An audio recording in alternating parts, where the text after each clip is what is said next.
We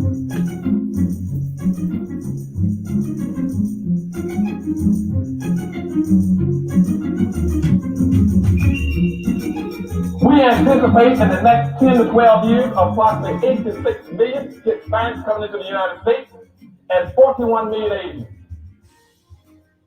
You have been the majority minority for 400 years in this country. You have been the number 2 population for 400 years. You're going to get kicked out of being number 2. You're going to go down and become number 4. Now, common sense, even a 3rd grade education would tell you, if you didn't get anything when you were number 2,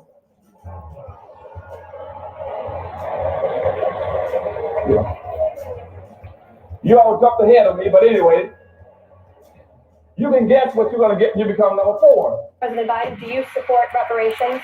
Well, I mean, since I haven't spoken on this, got a chance. Number one, the reason we're the country we are is because of immigration.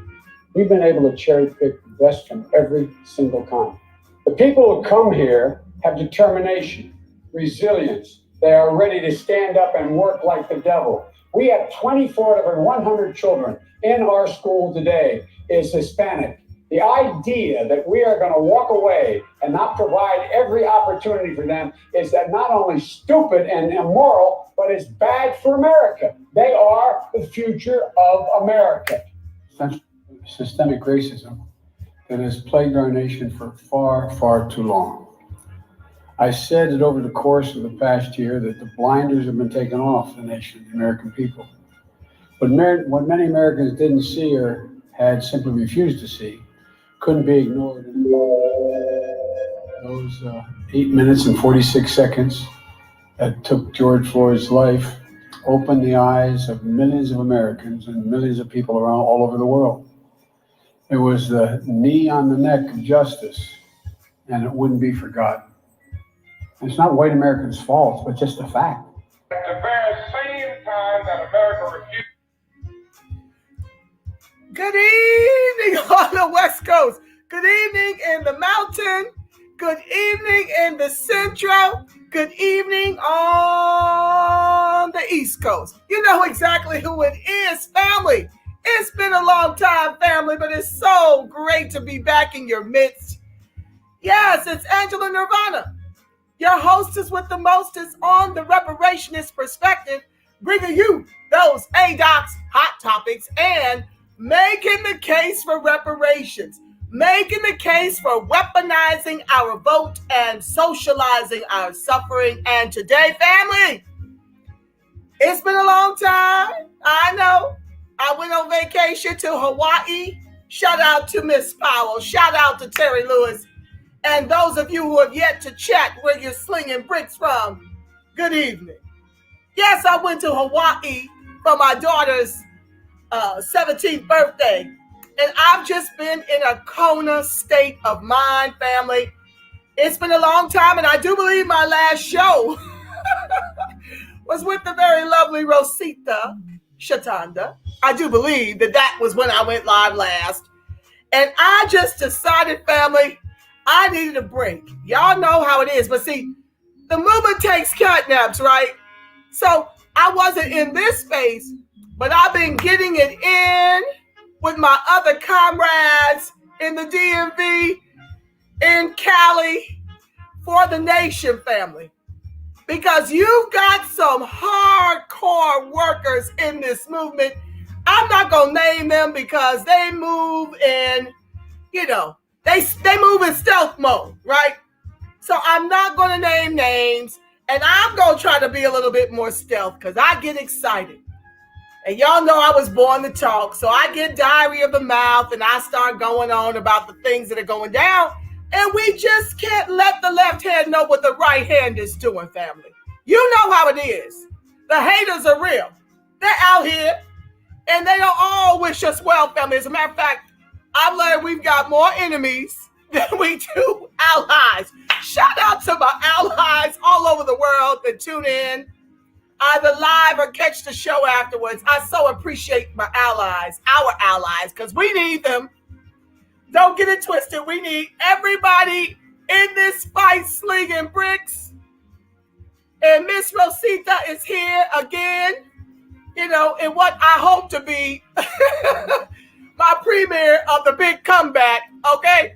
Because let me tell you something. What's up, Mr. Ward? I see you. What's up, fam? I see the Freedman is in the building. Shout out to Adocs, BAAAAACCCKKK, Freedman, B1.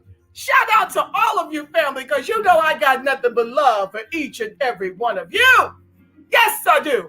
Because it's going to take all of us to hold this thing and get this done, right? There ain't no such thing as we get to move singularly. We got to move like an army because the Biden administration is closing in with the puckery. From the mandates to get vaccinated, okay? I don't want them to pull the plug because you know they will. Take my time. Thank you, baby. I'm going to take my time because I'm back. I'm just going to try to do some things a little different because, see, I get hotter than fish grease. Y'all know how I do. And I just can't have my pressure going up without solutions. So we're going to talk about some solutions when I come on here to tell y'all the horrors that are going on. And the solutions really mean your involvement in this fight. Y'all got to get up off the sofa, get up off the YouTube, and get your hands dirty because that's where I've been. I had to take a time out because the puckery is pushing in on all fronts. And after I came back with a Kona state of mind, Kona, Hawaii, I decided I just needed a break. It's too much sometimes, family, and we all need to take self-care.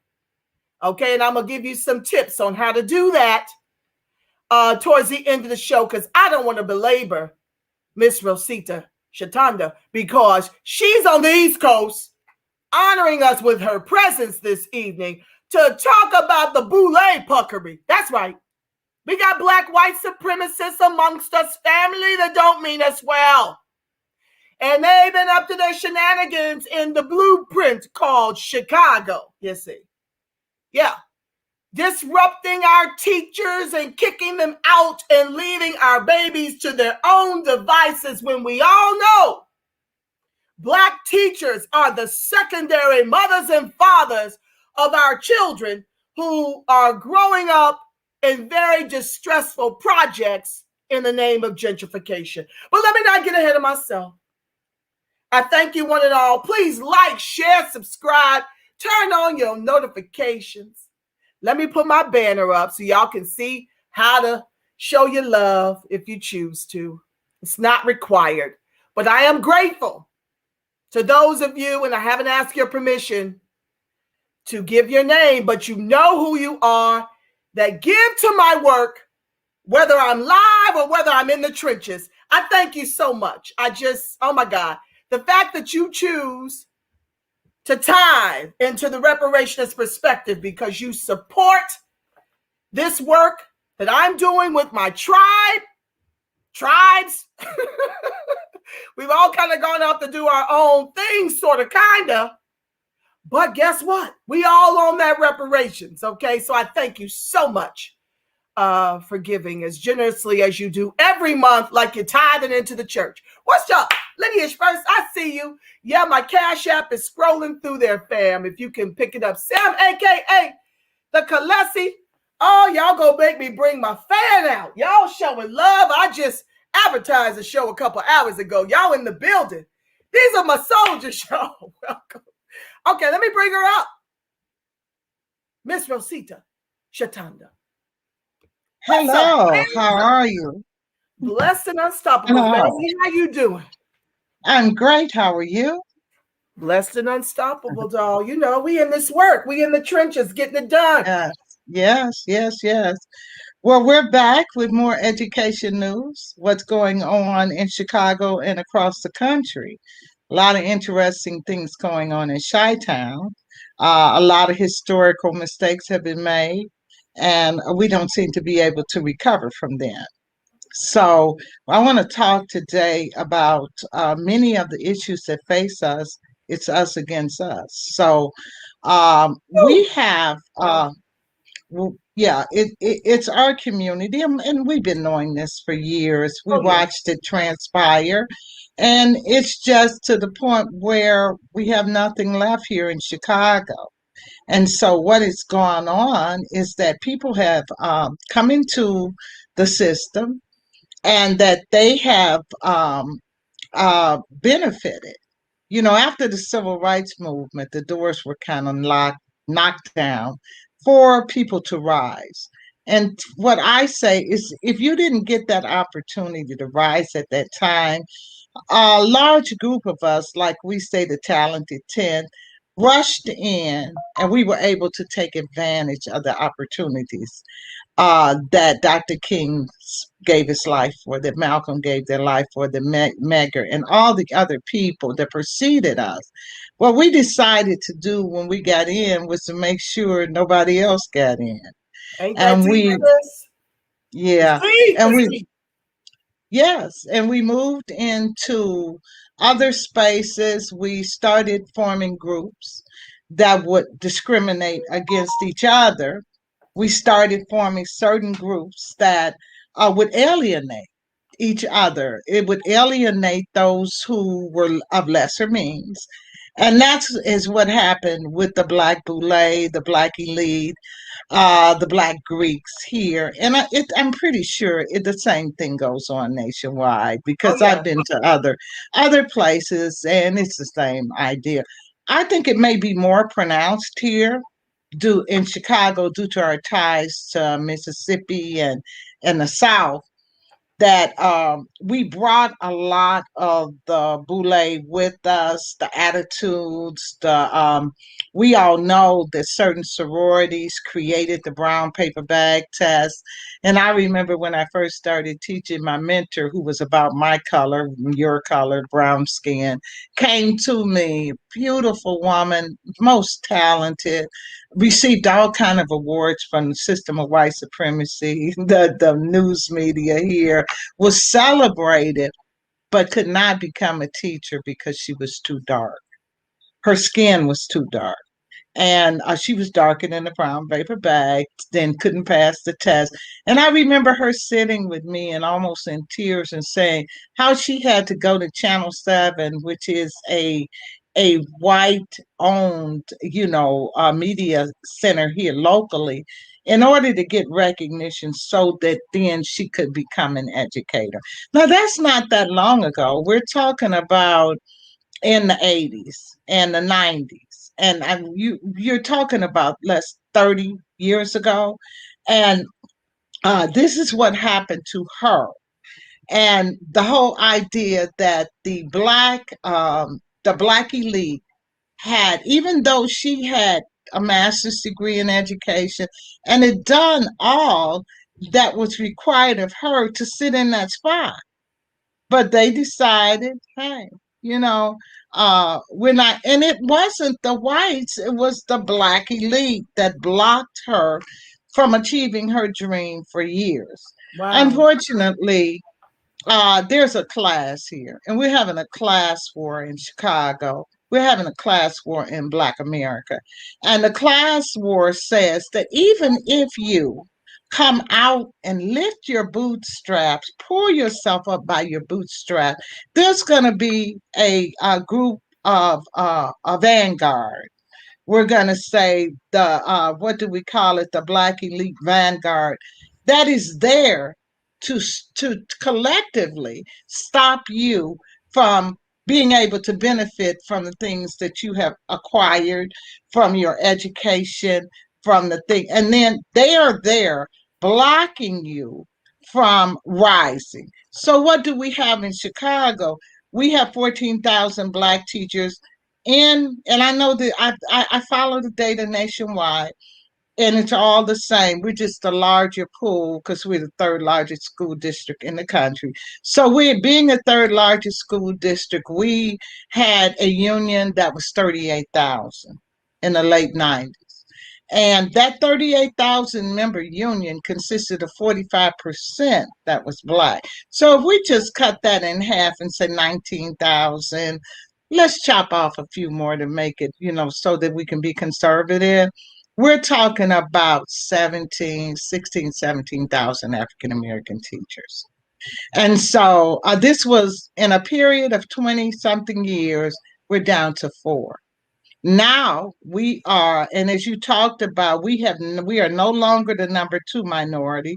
We've done it to ourselves. Here in Chicago, we have. Our leadership convinced us that we had a Black and brown coalition. And many of us believed it. We believed our membership. We never had a Black and brown coalition. It was always a Black and white coalition. I'm sorry, a white and brown coalition. We ended up giving all of our resources to help another population of people rise. Now, if we look at what happened in the 60s, we were poised with a Black Power movement. We were poised to move forward with that movement. And when the movement came about, with the Black Power movement, I mean, everything was about Black Power in the 70s. Everything was moving that agenda forward. Doors were knocking down, and everything was going on. And then our leadership emerged and said, no, we're not doing the Black agenda anymore. It's a Black and brown thing now. And what they meant was, we're going to put Black on the back burner because, first of all, there's economic opportunity for me personally, because this Black stuff, everybody's doing this. We got to put a halt to this. And so we're going to put a halt to this. We're going to move forward the Black and Brown Coalition, and I guess if you would call the Rainbow Coalition or whatever coalition, but we're not going to do Black Power. We're not going to do any of this stuff. And we ended up helping, and what our beloved Mayor Harold Washington created the sanctuary city here in Chicago, which is killing us now. He created that avenue for Hispanics and poor, and you should see the Hispanics that he had in Chicago, the Hispanics that are in office now, the Chuy Garcias and all the other ones that tried to run for mayor. He pulled them in, lifted them, and in return, as soon as because see, they're the number 2 minority, so-called here. A lot of them are illegal, but they want to count them anyway. Our mayor just decided that she would give the Chicago Police Department, give that right to become a policeman to the immigrants that were illegally here. So now we're going to be policed by people that came into the country illegally. In our community, we only 12% of the police force. We have no Black officers here. We have no Black educators anymore. Like I said, we moved down from 16,000 to 4,000 in a very short period of time. We have the construction workers. I think they're 3%. All the jobs. Now, the Hispanics, on the other hand, have grown and flourished. They have, due to our help of our community. I remember I was on a radio. The help of the boule. The help ones of the whose boule. palms are being greased. Right. Not the help of the community. Right. But, You're right. You're right. Yes. I just need to make that distinction. Because I want you guys to understand, family, for those of you who are new to politics. Now, I know many of you guys are very experienced, but do understand that these white folks' plans are 100 years old, and they've enlisted, as L.D. Ward shared, Black Confederates is who she's referring to, after the Great Migration, north, south, east, and west. Pretty much when she mentions the boule, you're talking the Confederates who, basically had a little bit more than the lower caste of us and had decided to get in bed with the supremacists, the white supremacists. These are who we call the Black white supremacists. This is how Larry Elder got his name, his nickname, that you heard circulating all throughout the country. We had a PSA labeling them the Black white supremacists. So you got to be on guard, family, because this white supremacy and oppression of our people specifically, because capitalism needs a bottom caste, and these plans are 100 years in the making to guarantee it is us. Okay? Mm-hmm. They need a bottom caste, and none of these groups want to change places. So you've got people of color and you've got black, white supremacists and oppressors. Don't ever get it confused. All skin folk ain't kinfolk. The enemies are amongst us. Go ahead, Rosita. Yes, yes. And so what is let me remove my scarf here for a moment, but what is really going on in Chicago, as I said, was that we have a system now where we're losing everything. I looked at California, and I mean, we had a robust community, but our Black elected officials, they're just selling us out in every way that you can think of. For instance, Rahm Emanuel was here, and just recently, the mayor, Rahm Emanuel, came, and he just got Biden just was going to make him an ambassador to Japan after being here in Chicago, and literally just the things. I mean, he had to cover up with the young man, Laquan McDonald. He was shot 16 times, and then they covered that up. The things that he has done and said to people in Chicago is Black people. Someone was telling me just the way that they talk about us in private and public settings, like the governors, and I mean, it's always something where they show their disrespect and hatred, and then for some reason we embrace that, the elected officials. I heard that Congressman Bobby Rush was the one who put forth the legislation to say you can't call people aliens illegally here. He changed the phrase to undocumented. And I mean, these people, when we talk about reparations and restorative justice for Black people, zero. We get absolutely nothing.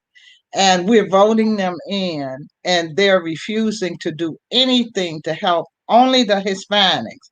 So we got 163 schools closed, and simultaneously the Hispanics got 90 million, where Black legislators, Hispanics, they all white, all came together. They're literally squeezing us out of everything. They will not support Black children. They will not support anything. I mean, Black is a curse word here in Chicago. There's absolutely nothing that they're going to support. We even had some of the aldermen running around telling people they didn't do the Black thing. Now, they're aldermen of all Black wards, but they won't advocate for their constituents. They've made it perfectly clear. We're just not going to do it. So I mean, there are people working on some things to ensure that they get Black people get justice. So some of the things that we're looking at is with the present head of the U.S. Department of Education, Miguel Cardona. I think that's how you pronounce his name, or Corderno. But he is the U.S. head of education today under the Biden administration. He has a video, and I want you, if you want to go to it, I sent it out. It was on ABC News a few days ago, where he came on and Googled the executive order of education for Hispanics. So even though we've been here 400 years and we haven't ever gotten justice, educational justice for our children, right now they're moving to not only, they already get federal money for ESL, ELL, additional language support that we don't get, that we need just as badly as they do. They get that. And they also, now he came in and in his speech, he never said anything. I've never seen anything like it. Because nobody has ever stood in front of the media and said, we're going to have educational justice for African American descendants of slavery. So nobody, I've never heard of anything like that. Whenever it came our time, people would say, our vice president said she wasn't going to do anything specifically for African Americans. And then the other person said, um,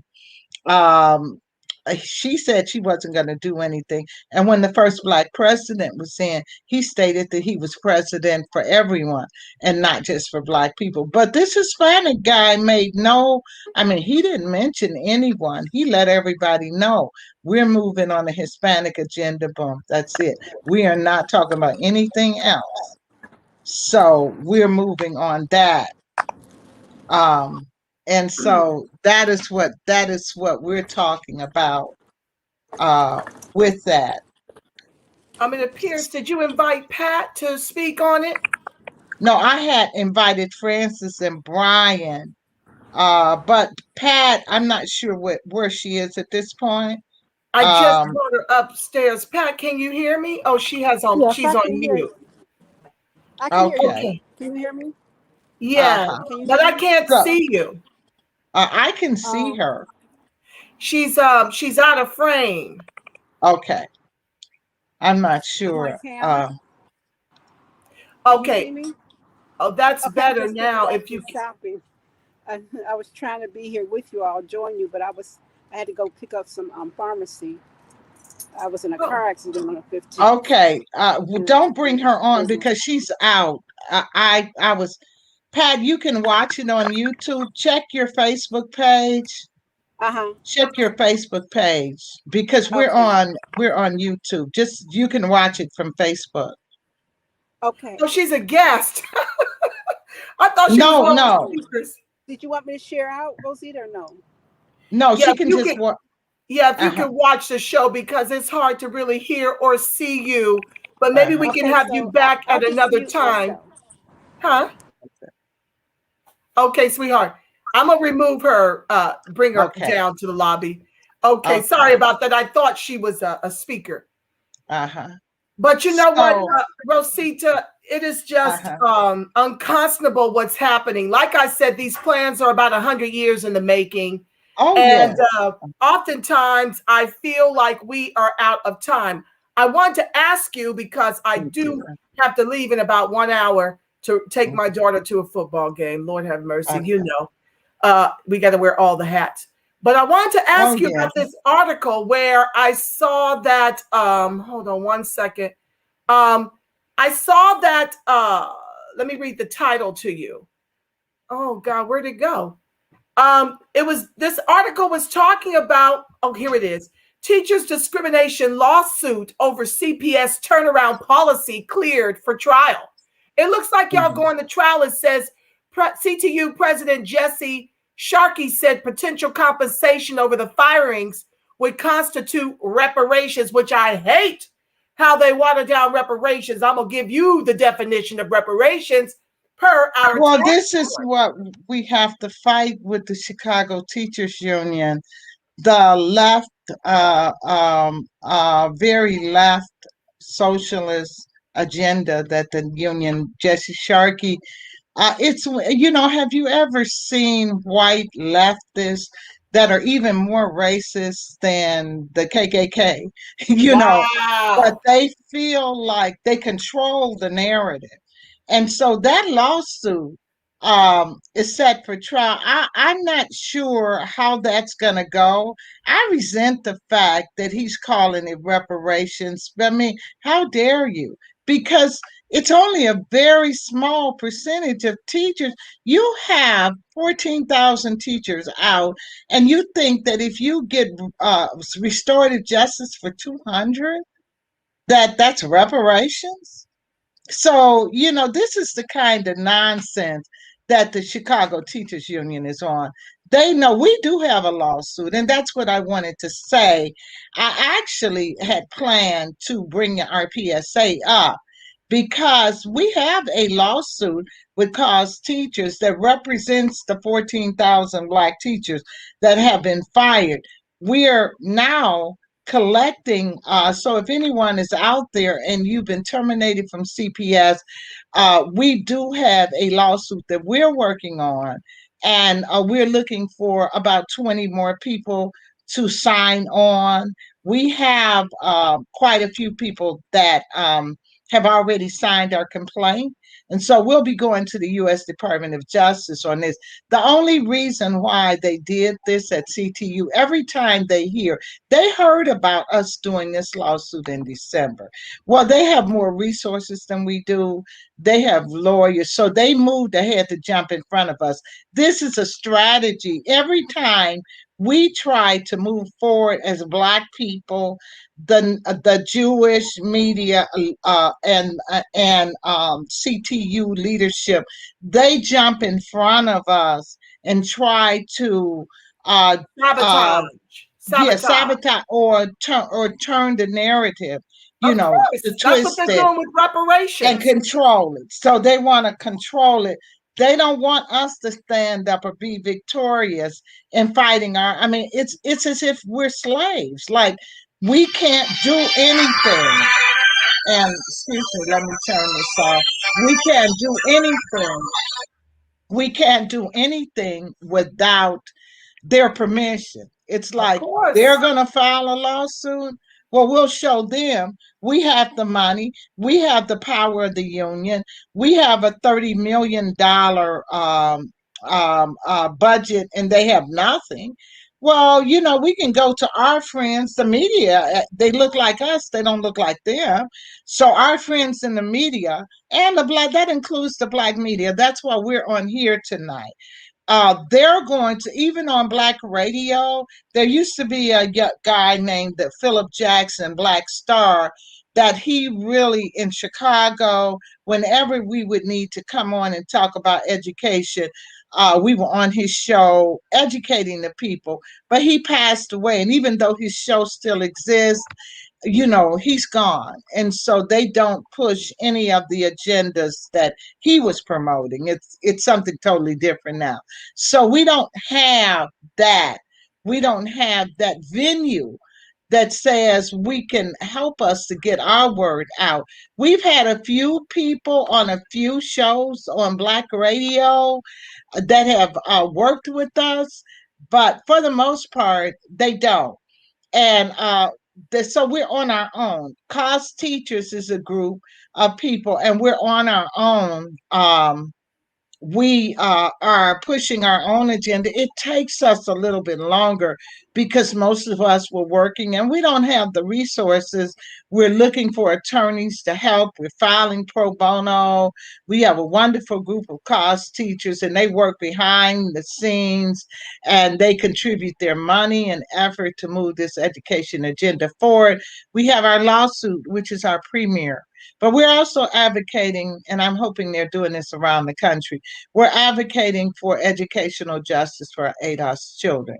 And what we're talking about is the fact that you're talking about Hispanic education. And the guy was like, we waited a long time. Well, we waited 400 years and we still haven't gotten anything. So, by design, sis. Yeah. That's we waited 400 years. Okay. And we don't have anything. But they're talking about the 2 or 3 years they've been here, and now, here legally, because a lot of them are not here legally and they're still benefiting.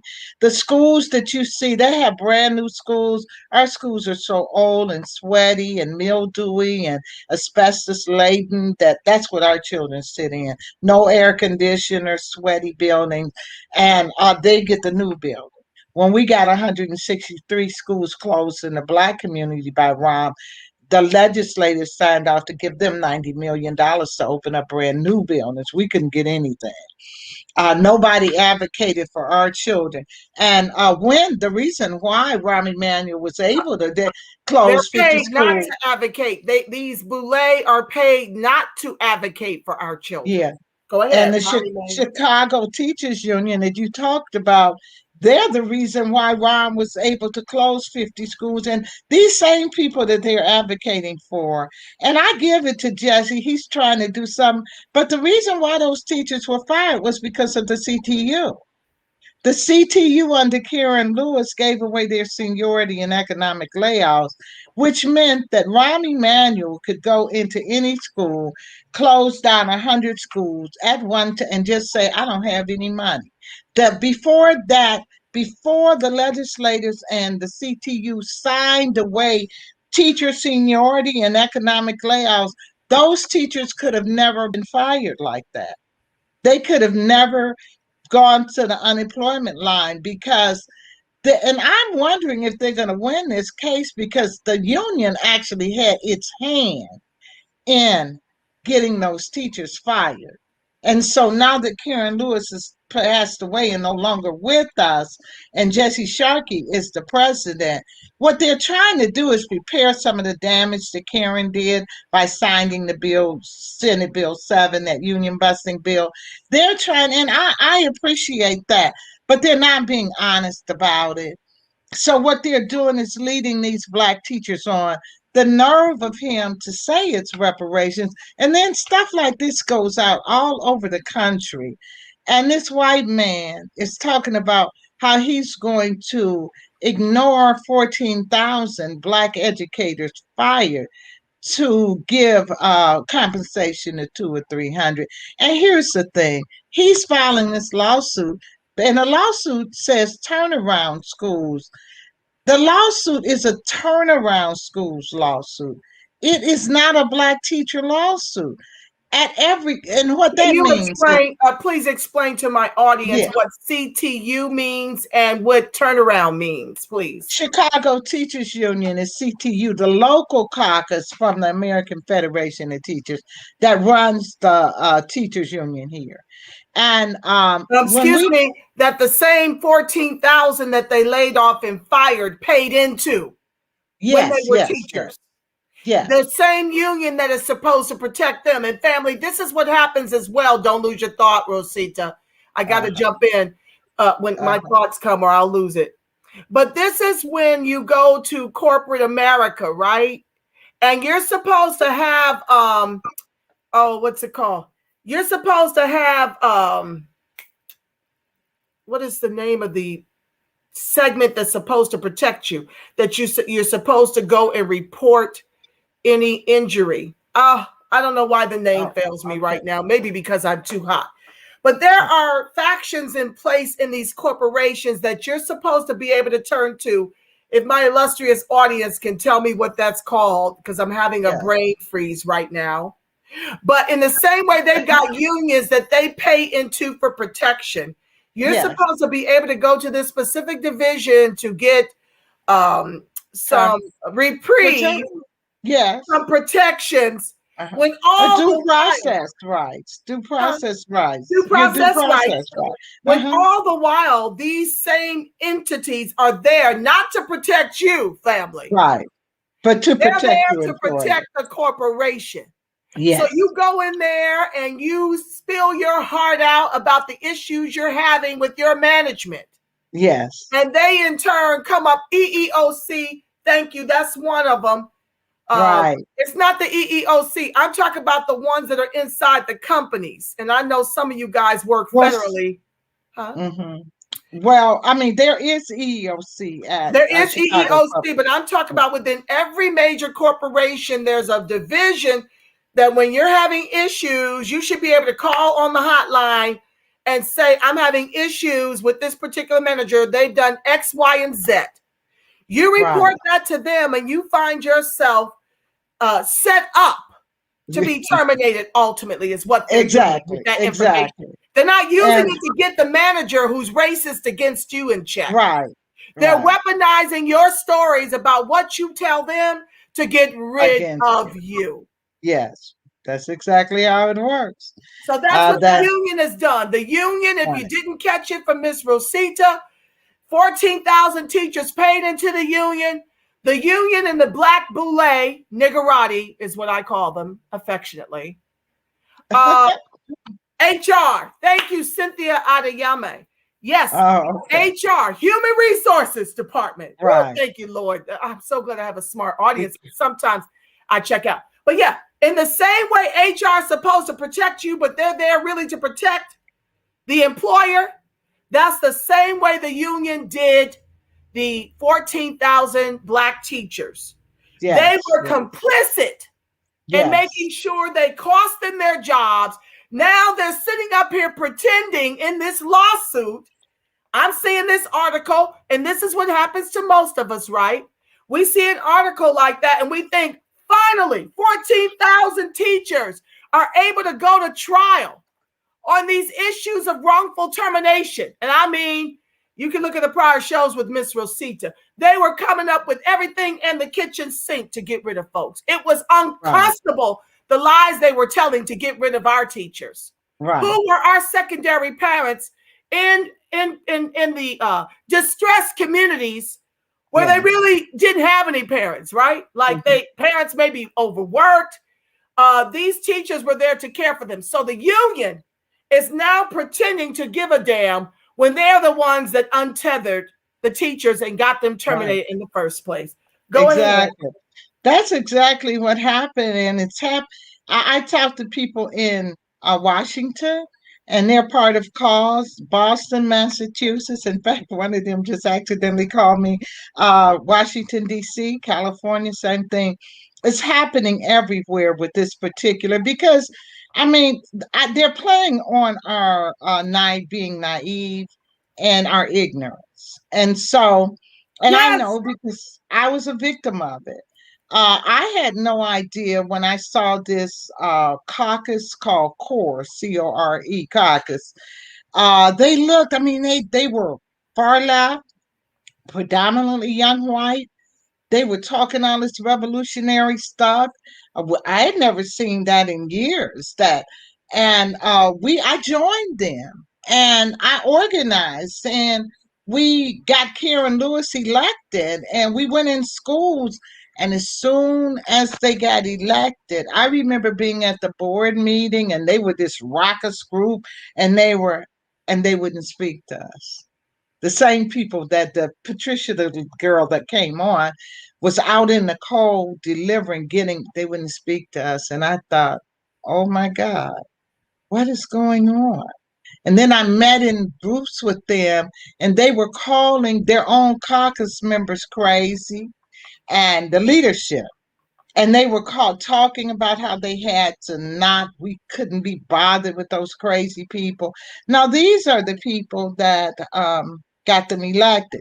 So I started to see this, like, what is really going on? They started to become a political machine. They moved from protecting teachers into this group of people that were going to protect our rights, and to now, we don't care about you, we're ready to run for political office. So it moved in that direction. What Jesse Sharkey is doing is shameful. And I just hate to see our community lose so many times. And I want to explain to the audience what our union looked like before Karen Lewis and CORE signed away all the teachers' rights. Were they Black? The people you're referencing were Black? Jesse Sharkey is white. Karen Lewis was biracial. She passed away last year. She was biracial. She was the union president that we fought to get in. We thought that our rights would be restored. Instead, you can Google this bill called Senate Bill 7. And I talk about it all the time. This bill devastated the union. I remember when I read the bill, I said, oh my God, they're getting ready to fire all these teachers. And I would go to the House of Delegates where the delegates convene, and I would pass out flyers and tell them, teachers, if you remember the big strike where the Chicago teachers were in the street striking, and they were moving down this big train down the street of red, and they were on strike. I kept telling them, did you read Senate Bill 7? After the strike, you guys are going to be fired. Everybody on the west side and the south side, Black schools. And they said to me, why do you say that? You're crazy. You don't know what you're talking about. I said, have you read the legislation? When I read the legislation, and I thought, oh my God, they're getting ready to fire them all. I knew that because once they gave away seniority in economic layout, that meant that all you had to do was say, I don't have any money. And a teacher went straight to the unemployment line. Before that, they would have been in the system for 3 years getting paid. Now, no mayor is going to close 50 schools when he has to pay all those teachers that Jesse is talking about. They would have gone into what we call the reassignment pool, where they would have had to be paid a whole year's salary. Then they would have become cadres. They would have had 3 years paid and working to find a job. And with benefits. With benefits. But what happened with that bill was that they did not have 3 years. They got papers and they were immediately terminated. That's why Rahm Emanuel said he got what he wanted. He was laughing, and I got what I wanted. And people were so into the hype of what Karen Lewis was doing because they were shouting, Rahm closed 50 schools, 50 schools, 50 schools. Everybody was talking about 50 schools. The schools that Rahm closed had already been decimated by Daley. Daley closed 100 and something before Rahm was even mayor. And he ran out almost 200,000 Black people, 100,000 students. We didn't have the students. So the buildings were half empty. And so he said, okay, we're going to close these schools down. The union set it up so that could happen. It could have never happened if they had not signed that union busting bill. So after they signed the bill, now they're playing slick. They went back and filed a lawsuit. And let me just say this. They do this all the time. They always, that newspaper art, they always publicize. I want you to go back and see how many they won. They always file a case and put it in the news. And then that's it. You never hear from it again. All you hear is, oh, the Chicago Teachers Union filed. They lose them all. They haven't won a single case. They keep putting out there, I filed this case. In fact, at one point, they filed a case and went into court under a Black judge by the name of Judge Coar, C-O-A-R, in 2011, 10-11. And they went into court with this case, and the judge was furious. He said he wanted to give these teachers their jobs back. And he said to them, he said, did you ask for these teachers' job back? He was going to give them a win. They said no. The lawyer said no. This Black judge got so infuriated. We didn't know why he was so angry. He came and he said, in other words, he was saying, what kind of fool do you think I am? You playing games. You did not ask for these teachers' jobs back. You are winning this case, and none of them are going back to work. They're not going back to work. They did not want those teachers back to work. Number one, because these are white caucus that only won with 27% of the teacher vote, who realized that in order for them to stay in office, Black teachers had to go out the door. That's what happened. They allowed, and I will tell you, I kept 4 schools open, and I thought I was doing something great. They came in and read me the riot act and asked me, who do you think you are? You're no one savior. That's because, and I was shocked. That's when I realized, oh my God, they don't want these teachers to have these jobs, these Black teachers. And then they'll come out and do a little bit of something like they're doing with a handful of them. And those handful, they'll throw you under the bus in a minute. Trust me. They're not going to stand for anything. I have people that are in that group that were in my cause group. They will throw you under the bus. They're not going to stand with you. And here, how much money do you really need? Because we have education. I mean, I'm surviving. I don't have to sell my whole community out to get a lump sum of money to do what? I looked at some of the people who sold us out, like Lewis, and she had lots of money from all different sources, but she's not alive to enjoy it at this point. So we have to be saying, how, am I going to do all this stuff and destroy people's lives? And then what do I get in return? And now I don't even get to utilize all this money. So one of the things I wanted to bring to your attention before we go, addition to that, what they do, and I think you saw that on Facebook when I had this exchange, they will come to people in our community that will attack you. They pay people to go in the community, the union does, and verbally assault and attack you. And I think you saw last week that happened with one of the organizers remember, by the name of Bamani Ovadali. Yeah. On his page, you saw what he said. This person said to me, and this exchange came because there was a Hispanic student that got killed, young boy, by the police. He was carrying a gun. I made a comment, not about the child. He was armed. He was armed. He was armed. But my comment was not even about the child. I don't make comments. You'll never see me make a comment like that on Facebook or any place else. No matter what race the child is, that's just I just won't do that.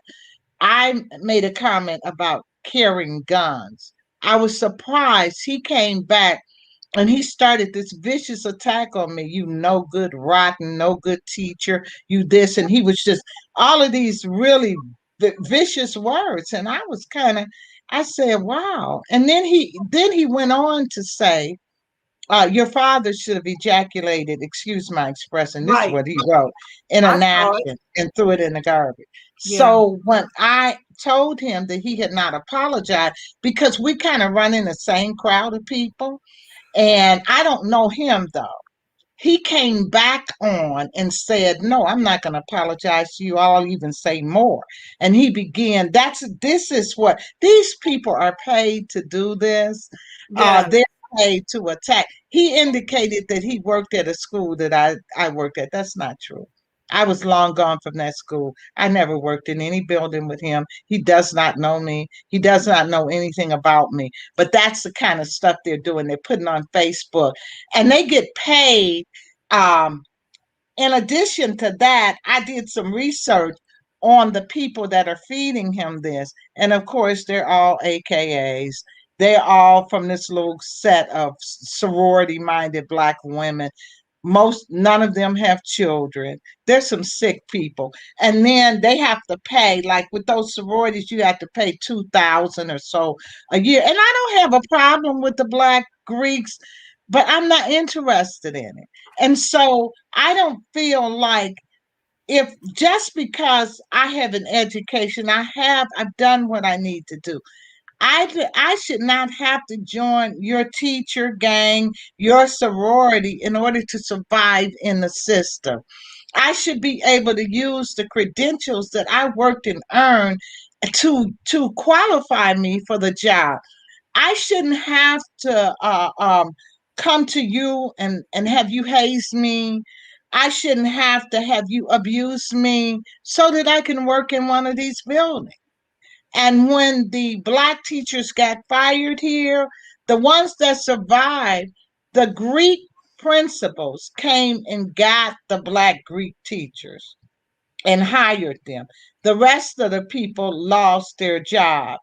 So my thing about that, and I told a friend that if you beg them to be in their group, and you know what they do, how they operate, they have certain people they want in their group. And then they have certain people that they want to beg to get in their group. And so if you happen to be the one that they want, you're fine. The hazing, they probably won't even haze you. But if you're not, and you're just going to them, I'd like to be in your group, then this is when they have their fun at your expense. They haze you, they beat you, they do all kind of humiliating things to you.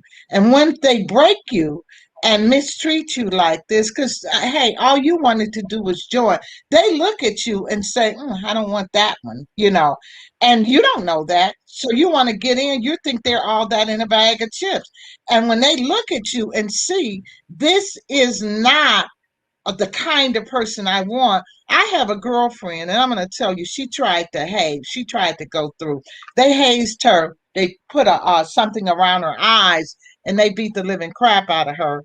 And when she finished and they took it off, they told her to lie down. And this is X-rated on the floor. And when she got down, they tried to insert something in her private area. And that's when she got up and said, no, I'm not going to do this. So they weren't going to let her in after they did all that. This is all like, this is fun. We're enjoying. Look at how we're doing her. We're treating her like a dog. She wants to get We're in. treating her like our oppressors treated us. Yeah. And how they continue to buck break us. Right. Anyway, I don't have a whole lot of time, but I did want to touch on what Cynthia Adeyemi said. This is detrimental to our children for generations. Yes, I want you to, number one, thank you, Cynthia. Thank you all for your comments. I've been trying to flash them, as they show up, but it's scrolling kind of fast just now. Okay, let me hide that. I want you to speak on the detriment to our children, but prior to that, Miss Adeyemi, she asked about the Asians coming over here and taking over these teaching positions on 3-year contracts. And also, I know, because I've done a show about this before, I don't know if it was with you or not, how they're paying these teachers like $50,000, $60,000, $70,000 as new teachers from foreign lands to come in here and take these positions, when the national median income since COVID for Adocs is $30,000 a year. They're paying them twice that to come over here under contract and giving them the farm, just like they're doing with the refugees. Biden has allocated $6.2 billion with a B dollars. Right. And we're in month 9, and all we've got so far is Juneteenth and hip hop holidays. Right. So could you please speak on the Asian 3-year contract, and then how detrimental this is to our children? Because I want to tie that into my second topic for this evening that I wanted to ask you about. One of my comrades was sharing about this white guy who was in an SUV, I do believe, in one of the cities in Chicago, one of the communities in Chicago. I can't remember the name of the community, but he did a drive-by and killed a 30-year-old black gentleman. Now, when the newspaper reports it, the newspaper don't name his race and call his race out the way they do ours. Right. They hid the fact that this was a white man. Okay. So I want to segue into that. So first things first, the Asian 3-year contract and all the money they're paying to bring them in from overseas. Well, these are, I think that you might be talking about Teach for America, the alternative certification programs that were once, we had 40 to 50% of African American teachers, no longer, of course, but these are positions where they say to these teachers, look, let me just put it like this. Basically, if you are can stomach these inner city children, because we're bottom feed for everybody's dreams. So if you can go into the inner city, now you can't go in any other part of the city. They won't let you go into these selective enrollment schools, but you can in the poorest neighborhoods. We're going to bring the least experienced people. And so we're going to pay you to work with these people, these children, for 3 years while you practice teach, because you're not a teacher. So you have a degree in something else. You're in alternative certification. So you're not an educator. You're going to school to be an educator. So as you do this, you practice teaching for 4 years on these little black children, and then we will pay off your student loan debt. You must stay 3 or 4 years. In fact, just enough time to totally collapse the infrastructure of the school, because when you're there for 3 or 4 years and you don't know what you're doing and you got 4 or 5 people in there, the school is not a school anymore. So this is what let me jump in. It is the preschool to prison pipeline is what they are guaranteeing with this move that Miss Chatonda is explaining and describing to us. And thank you, Miss Adeyemi. That was in fact Satra Del Rey 360 who asked this particular question. I stand corrected. I thank you one and all for your rich exchange in the chat and for your questions. Go ahead, Rosita. And so this is that's a premier program, Teach for America. And they were allowing, which I'm pretty sure they will under Biden again. Trump got rid of it. And they got so angry because he said undocumented people could not participate. They won't hire Black people with PhDs and masters. But if you're undocumented, non-citizen, non-educator, you can get in the program and teach in our school. You can't do it if you've got a master's or a PhD and you're Black. They have this thing that we're fighting called the do not hire list. They've just about basically put everybody Black that they can think of that was a veteran on that list. They come up with charges for you. So these are the kind of things that they do. And I know it sounds unbelievable and overwhelming to people that it's this deep that and then we understand the violence, right. Let me jump in real quick. Understand, family, the importance of this show is what happens in Chicago will be coming to a state near you. Exactly. And this is why we're exposing it, because you need to get proactive, and that means getting involved with the grassroots. Right. Not the NAACP, which is run through USJ dollars. I have to say certain things in Pig Latin because they will nuke my show. They've already disabled me in Facebook. I had to reestablish myself under a brand new identity. I lost 4,500 subscribers, so I'm rebuilding.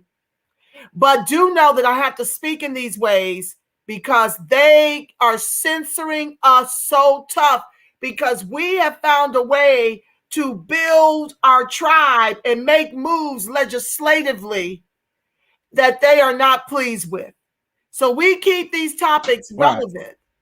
So do know that the NAACP and the National Urban League are the same boule that Miss Chatonda has shared with us, undermined and undid the Black teachers. They were complicit, okay? And know that if we don't get ahead of this kind of stuff, it's going to be preschool to prison pipelines will be firmly established through Teachers for America, with these foreign teachers coming over here getting paid well to fail our children for more slaves in the private prison industrial complex, or more Black children for target practice. So go ahead. And so, what we're saying is that it's such a shame that we have to fight like this. No one else, if you go to any other community, it's just, that's what it is. They have people that look like them teaching. There isn't a fight. They just have what they need. But when it comes to Black people, when it comes to African Americans, we've gone through their institutions. We did everything they asked us to do, but it's like nothing is good enough. Nothing is. And so if nothing is good enough for us, then they're not good enough for our children. Another thing we're advocating is that the same ESL and ELL support that was given to the undocumented people that came here illegally is that can ADOS children or ADOS children have that kind of language support? Because you and I know here in Chicago that our children don't speak standard English. And because they don't, and they don't have the support, they were doing something out in California with Ebonics. We are trying to move on that and say that this is something, and it's real simple, a line item to be added to the bill where you got ESL and ELL support in the legislature that would allow ADOS children to receive the same level of support. I'm pitching that to legislators. These are the things we're trying to get. Just, I mean, be fair. I mean, you guys are not being fair with our children. They don't stand a chance. And their parents, I mean, they're not even speaking English. They're not speaking a standard language. They don't speak it in the home. We need the same support that the Hispanics, that's why they're rising above us. We've been denied our right to education and everything else. And so as we wait for 100 years, we're still sitting here waiting for this to take place. It's not even just waiting. We're being set back. We are being set back to the era of Jim Crow and slavery. When you look at all of our rights being turned away, that the civil rights movement fought so hard for our inclusion, everything we've done has been co-opted to advantage white women, immigrants, LGBTQIA. And whatever crumbs are left, they have the other, 35 million of us scrapping for it, because you have to understand the math, family. Some of you may be new to the show. I know most of you that have been here already know the numbers. But when you're looking at a national median income of $30,000 and we are paid the least, here in California, we are 44% degreed, according to a 2014 Color of Wealth report for LA.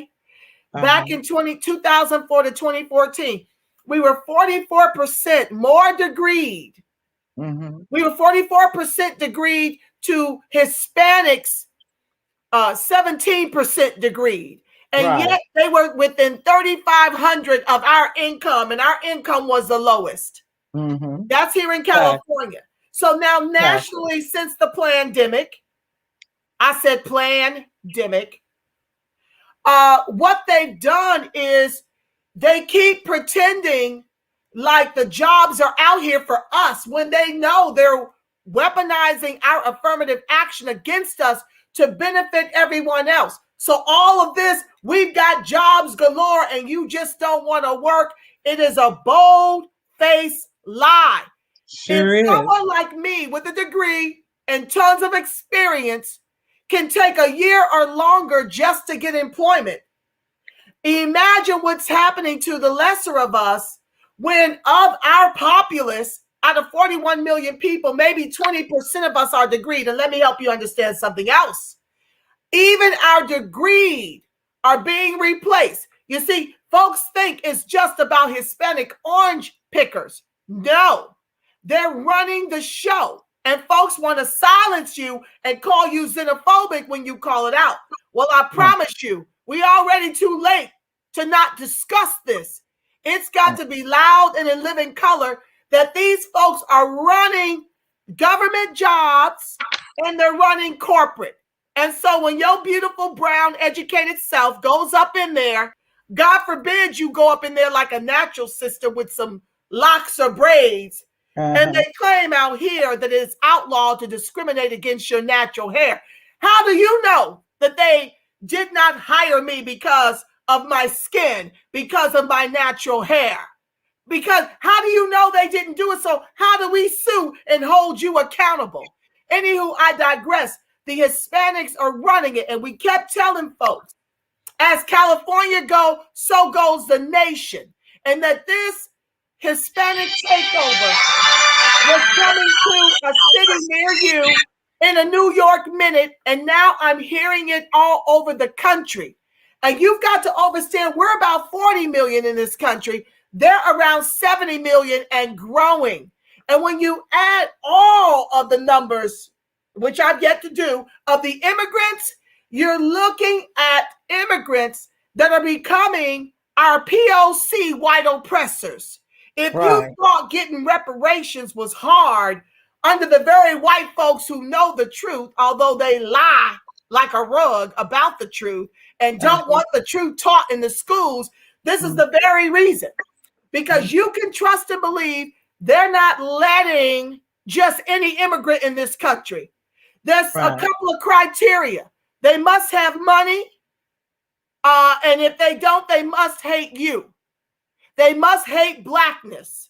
And so it's not a surprise to me that all of these things are happening because, like I said, their plans are 100 years in the making.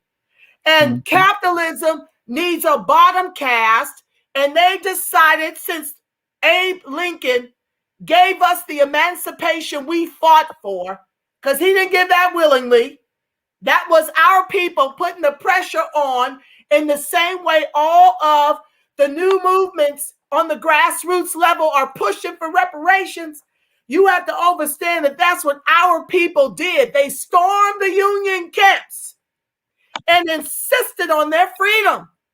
Okay? And so this was a matter of politics, and our people with nothing were playing these politics. And understand, when you talk about pull yourself up by your bootstraps, we have no boots.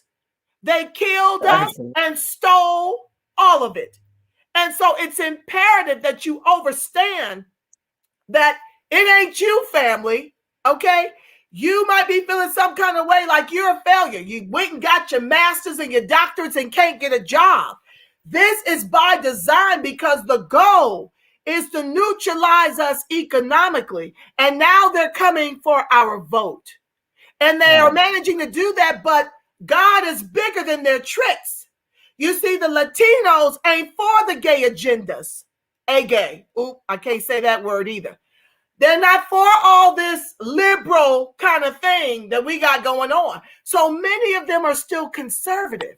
So what's going to happen, the way God will have it, I pray, is that all of their plans, the weapons formed against us, will not prosper, because they'll go and vote red. And this is the problem with us, is that we continue to vote blue no matter who, when a trifecta of both parties is bringing us all the way to George Floyd, 9 minutes and 29 seconds to the neck, with a president who said, I'll have your back like you had mine, and has yet to give us social justice nor economic inclusion, while protecting the very Asians that are also the oppressors in our communities.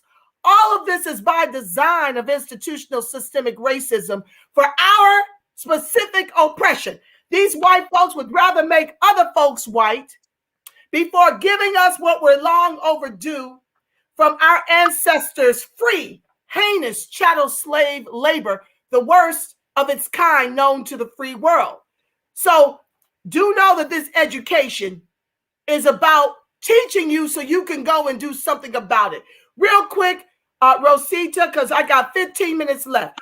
Tell me how this is impacting our children, and tell the audience about these black on black murders. Is it really us, or is it these race soldiers in plain clothes? Because out here, they are some of the biggest gangs, whether they be on the police force or whether they are deputized. And also, give us some things we can do in our own communities to turn this Titanic around. Well, one of the things we can do is to make things happen. We have to begin to plant seeds and turn this around. I need everyone to look at the curriculum and go to their legislators and look at the curriculum for Hispanics for ESL and ELL. And the legislation, I'm forgetting, but if you Google it, there is legislation for Hispanics where they get additional language support. Now, what does that mean? That means that a black child, and I'll give you an example. When I taught in Mississippi, there's a law that says you can't fail them. But for black children, there are no social promotions. You can fail them. So if a Hispanic child comes to me and they can't speak English, I have to pass them with a C or better, even though they don't understand anything I'm saying. So that goes on for 4 or 5 years until they can catch up and learn how to speak the language. So what ends up happening to the black child is that then he gets retained, and they can retain him up to 3 times. So by the time he's in 8th grade, if he has had learning difficulties, primarily because he isn't getting the same level of support, he's 16 and going to be 16 and graduating out of elementary school. So these are the things that have happened to create this violence that you see on the street. The children are angry, they're abused. What we have to realize is that no one has fought for them. So if we're not fighting and saying, look, we got to equalize the situation, our children need support, they're using our tax dollars on people that are not even citizens and educating them 10 times better than we are getting our children educated.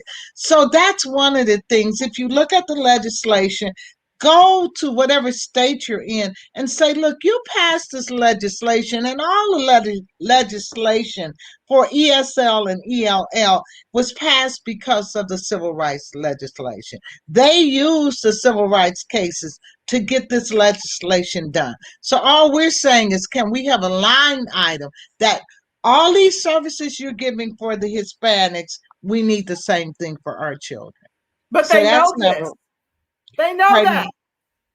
Yeah, but what we have to do is make them give it to us. No Okay. one is fighting for our kids. No one. And our attitude, I told someone, our attitude is, oh, they can't speak English. I heard some people on the radio, they don't even know how to speak English. And they need to learn. Their mamas don't know how to speak. This is the conversation we have.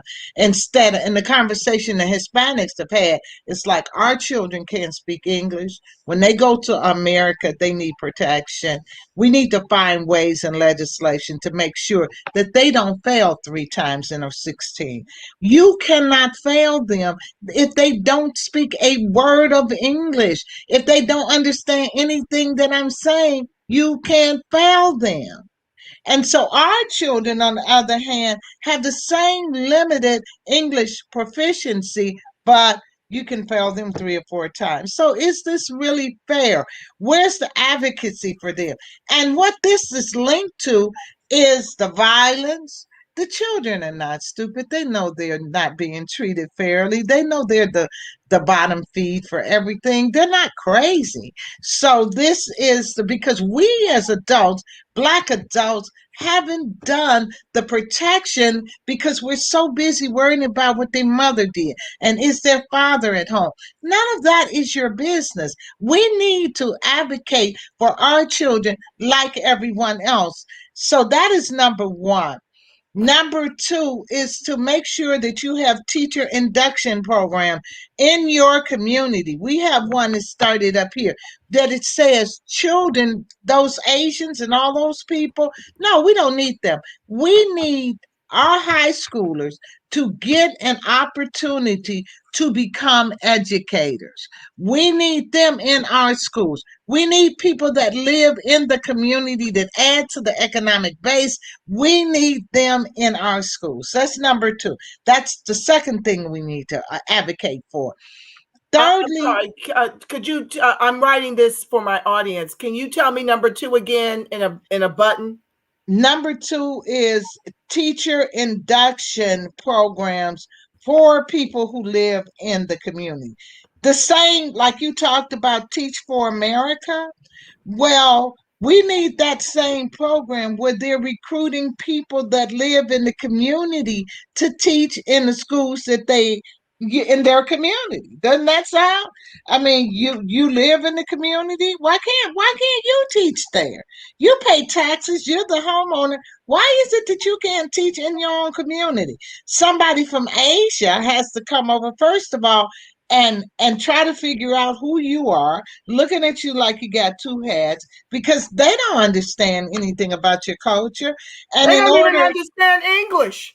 Right. And these are the ones that'll be teaching our children who can't speak the King's English, who are being set up for the prisons. Right. Go ahead. And so these are things that marching orders. When we talk about really getting things together, what we're doing here in Chicago is initiative that I created called 25, 25, 25. It can be 50, 50, 50 in the political setting. Start to look around with the black boule and start to replace them. Anyone that you can that's selling you out legislatively needs to be removed. How do we do that? We almost have to have, I call it black tea, a black tea party movement where the people grassroots just rise up and say, look, I want to run for office. If we have a group of people, if we get 50 people, 100 people, we're going to say we might win with 5 or 10%. But what that would allow us to do was take back our community and get some people in there that are not afraid to advocate for Black people, that will stand up, that will fight and make sure we get our due. We're not getting our due. We have the Black elite, of course, let them do their thing. They already have been taken care of. That's why they're looking at you like, what's wrong with you? Why haven't you joined us? Oh, there must be something wrong with you. So, but we have to let them know, no, we just are not willing to sell our community out for a dime and for a dollar. Now, you asked about the violence. Do we know who it is? Well, we only get 13% of the murder solved. We have absolutely no way of knowing who's doing these shootings. They don't solve the murders unless it's somebody like the police or something like that.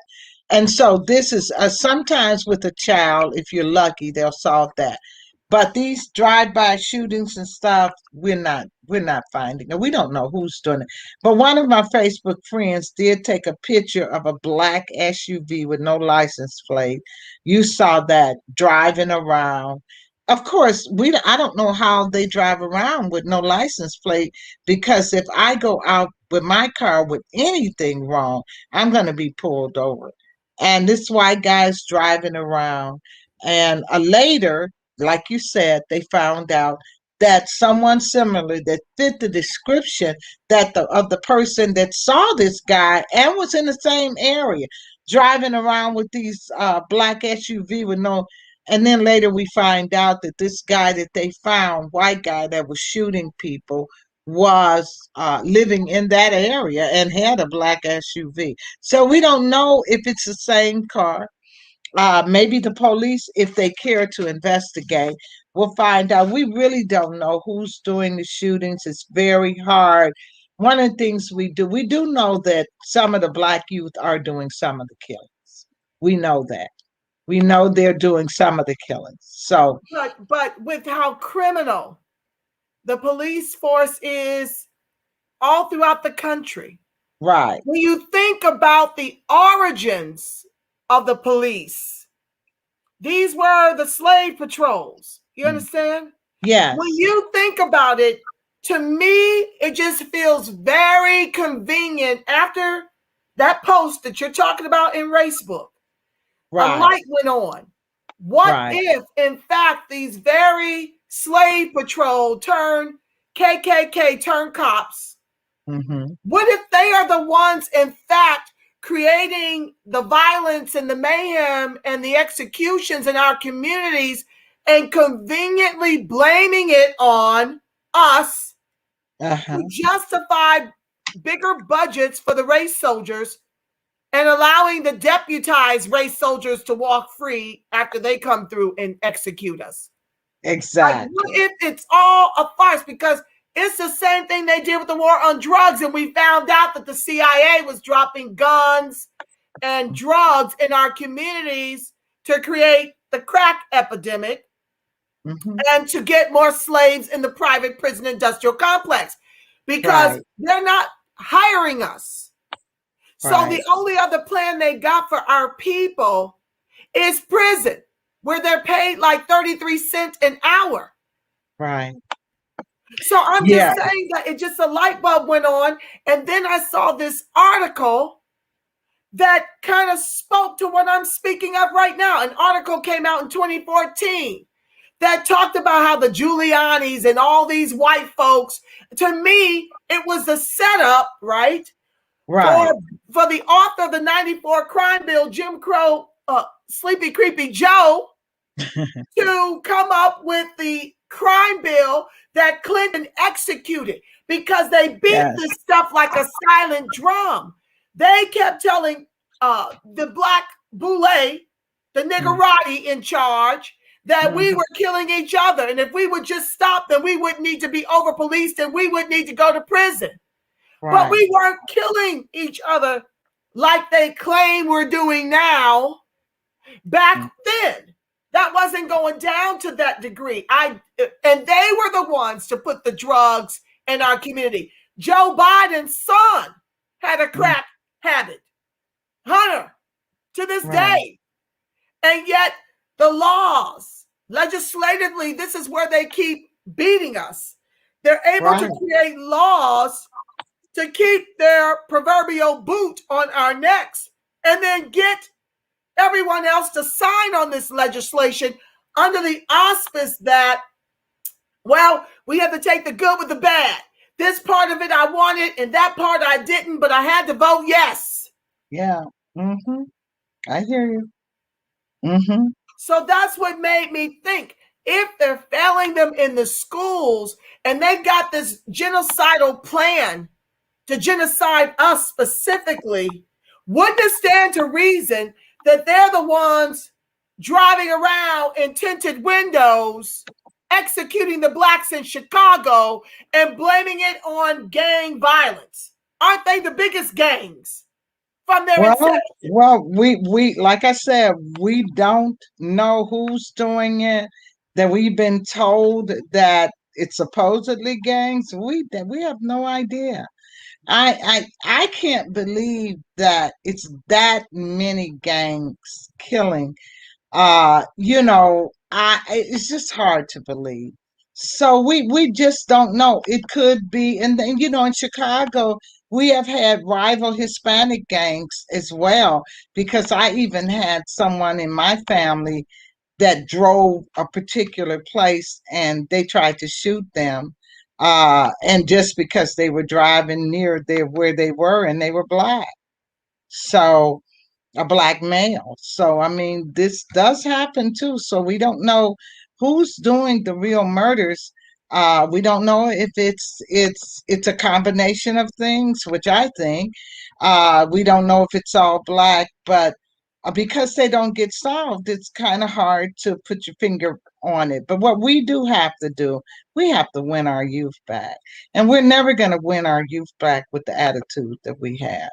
I mean, they're out here, and I said part of it is how the black elite, the black boule, how because see, they're the ones who have the jobs that work with our youth.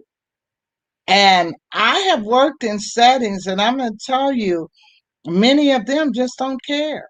And they don't believe that, or even try to pretend like they believe. I listen to the rhetoric. I've heard people call them creatures on the radio. I've heard, and this is on Black radio, they refer to the young people as creatures. They make comments that they should be killed.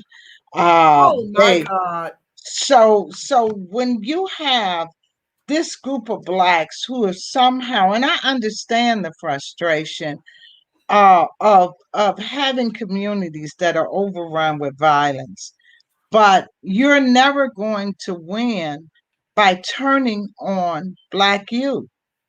We have got to find a way to win our youth back. They are our future. And we can't have this small group of 10% of black elitist young people running around and being the only ones that are prosperous. That's what's going on now. There's a group of black people that don't want anyone and don't respect anyone black that is struggling to rise. And in fact, I hate to say it, but I've had to tell some of my students that they might want to look elsewhere for the help, because so many of the black people, they are acting as if they're your worst enemy. And they will not allow poor Black youth to rise out of the situation that they're in. And this is a big problem.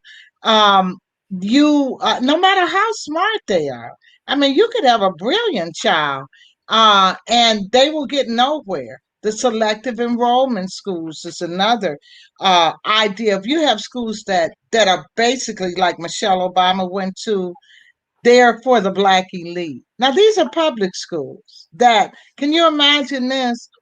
I have to spend my tax dollars on a school for your smart kid and your connected kid, but my kid who's smart can't get in.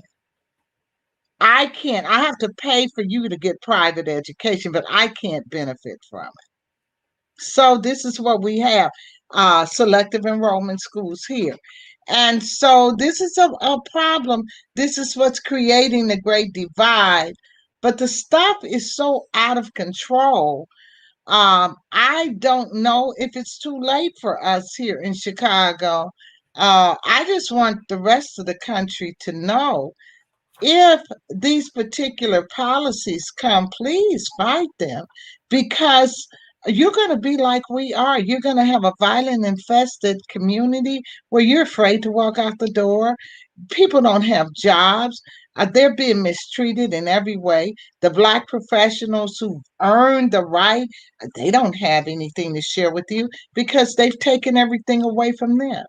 I told him, I see Patricia, the girl that logged on, she has a master's degree. You see what she was doing? She taught school. She's driving Uber. That's how she makes her living. So that's what PhDs and people with their Black people are doing with their degrees now. They're driving Uber and Lyft, and they're waiting tables at nice little restaurants. I ran into a doctor, PhD, and he was so grateful to get the job waiting tables at a restaurant. And so they're with our degrees. Yes, and then the subs. Now they will let you sub, but they don't want you to get full retirement. But then they make you leave early, and then you don't have enough money to live off of. So then you have to sub to supplement. Now they will let some people come in and become substitute teachers.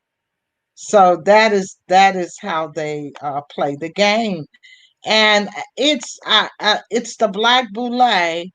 If you're going to look at it, 45%. It used to be 45% of the teachers were Black and 20% of the administrators. So in order to get rid of Black teachers, who's going to do it best? A Black principal. So now you have 45 to 50% of the Black principals are Black, and only 19% are Black teachers. So it's flipped. But of course, we know that in a few years, when they finish doing what they do, which is completely destroy the rest of the Black teaching force, and they've almost done that, they won't need them anymore. When they get the Black teacher force down to 7%, they won't need those Black principals anymore. So they're just there now making their money, doing their dirt, being programmed to do their own people in. And so this is what's going on here.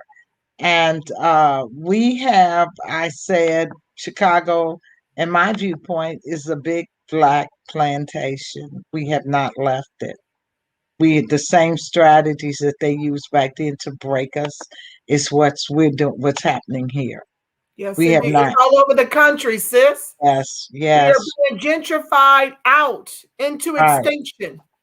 Right. I guess they're going to work to get our numbers as low as the Indians before they'll give any reparations, and then it'll be a mere pittance. But fight we must. We can't give in. We can't give up. We can't give out. Right. And I encourage each and every one of you to find out where the work is being done on a grassroots level and join forces. We can't do it, individually. We got a handful of folks doing the work, but we need collective involvement. We need all hands on deck. We are at George Floyd, 9 minutes, 29 seconds to the neck. It don't get more real than that. Exactly. So family, I'm not going to detain you. I got to take my daughter to a game. But I love you Okay, guys so wonderful. much. I really do. I thank you so much for watching. I can't wait to have Rosita back again. How do they reach you to get in on all the work as a teacher or someone that's been fired? How does Chicago reach you to help? Okay, I have a website, teach for with the number 4, thefuture.org. And on my website, see if I can put it on here. On my website, I'm doing it, sis. Go ahead and talk. okay, all right. And you, of course, I have a Facebook group called CAUSE, CAUSC. That's for Coalition and Alliance of Urban School Educators. And I also have a Facebook page called CAUSE, Coalition and Alliance of Urban School Educators. I have a page, so Facebook page, Teach for the Future also has a Facebook page. And you can reach me. My telephone number is 773. Are you sure you want to give your number? This I is can, going all over the world, girl. Is this a number that you can like monitor, like a Google number or something? yes, Don't give yes, them it your is. direct dial. Okay. It's 773 Uh-huh. 580 7183. And you can call me. I don't mind, especially if you have teachers that need to file. We will be talking to our coalition to see if we can file on a national level. But this is what we are doing here in Chicago, and we really appreciate you, Angela. As I said, Absolutely. I said we have to get our word out. And we did lose some people here in Chicago were instrumental in that. But we're just so glad to have you on a national platform. And we're going to be sending you to money to your Cash App. And I'm going to be Oh, sharing that with our thank you. cause members so we can support. You're so Okay. sweet. Well, I do want all of the new Black media. Sam has a show, and Sons and Daughters of Freeman, Be the Power. I know some of you guys are in here. Reset Race is another show I want you to reach out to. And Okay. I will give them your information so you can be a guest on those respective shows. Tim Black, we need you guys like on some bigger platforms too. Mine is small, but it is kind of mighty because people do share. But I do know that there are some platforms out there that have a bigger following than me. I'm rebuilding on YouTube and in Facebook. Yeah, so we need to get you out on many more shows so this can like be a national discussion and you can get more hands in your movement to help you because our children need the love you've got to give. Before I let you go, real quick, 2 things. What is the origin of your name? Because some folks are like, is she an ally or is she ADOS? Yes, I am ADOS. And my last name is Zimbabwean though. Wow. And but I was born here. Oh, wonderful, wonderful. I was born here. So, Who I'm a named you descendant. Rosita? My mother read a book and she came up with that name and I had it. And then I just happened to marry someone else, and that's how I got my maiden name was Britain. So Wow. yeah, so and that comes that's a slave name that comes from we did our DNA, and so we found out that we had some of the slave master in us. So, that was quite an interesting revelation, but as we all do. So this is As where we're we all descendants. do, sis. Yeah, it's a thing. I was shocked because I had been told something else. But we have to move on and be thankful that we are who we are. But yes, I Yes. am ADOS, and all the way back 400 years, we can trace our history back and our legacy back here. So I just wanted to share that with you. And to say also, my book, I had an incident in closing, where, my book is being published, I talked to my publisher, but someone stole my identity, which meant I didn't get a check for like 8 weeks. And so I'm excited now that they finally straightened it out. I'm hoping that my book will be out by my birthday, which is October 22nd, which has just a lot of history and information about the history of African American ADOS teachers. So Well, we want to give. I can't wait for that gift. But one last thing I wanted to ask you. One of my comrades told me when I was describing who my guest was this evening, we were in a conversation last night. And just from my description of you, she remembered seeing you first on a documentary about these very issues a couple of years ago. Would you like to share with us what that documentary was so we can all go and watch it?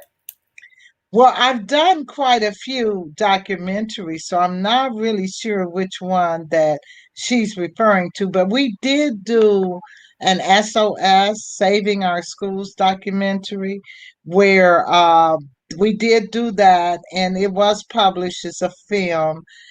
They did some work when schools were closing. I also have information online. If you Google me, you will see all the work, and you'll probably see which one. I do a lot of documentary. So you'll probably just pull it up, just Google me, and just go for whatever you want to see. You're so humble. I did not realize you had this kind of national reputation of loving our people that preceded you as a guest on this show. So it makes me even doubly honored to have you. And well, I'm always here for you. Thank you so much. Yes, whenever you want to come and impart knowledge and wisdom and love in the way that you do, and some share with us some marching orders, we're always happy to have you over here at the Reparationist Perspective. Well, thank you so much. And remember, our children need us. And I do say, if you have a degree and you sign up, go into the schools. If you're African American, even if you just sub, show your face. Go in and work in the after school program. Show our children some unconditional love, because that is the thing that's going to bring our community back and heal it. Okay? Yes, indeed. Well, with that said, family, I want to pray us out the way I always do. I'm still trying to figure out, Rosita, let me let you go. I'm going to talk to them real quick, but you can stay. Okay. You can stay, or you can go in the lobby and listen to me take the show out. Okay. And I just want to talk to my people whom I love, because they ain't seen me in a while. Thank you so much. All right. Thank you. And I'll be in touch, sis. Thank you. Family, I can't give you a schedule, right? I can't give you a schedule right now as to when I'll be coming on. I'm trying to figure all of that out, to keep my peace, yeah. And you guys know what it is, right? You know what this work is, how much it takes from you. And we all know why we have to continue in the work, right? Like, none of us gets a chance to not do this work. We just don't. Like, we've all been assigned to do this work. And you still, in the meantime, have to know when to take care of yourself and when you need to step away because it's just too much.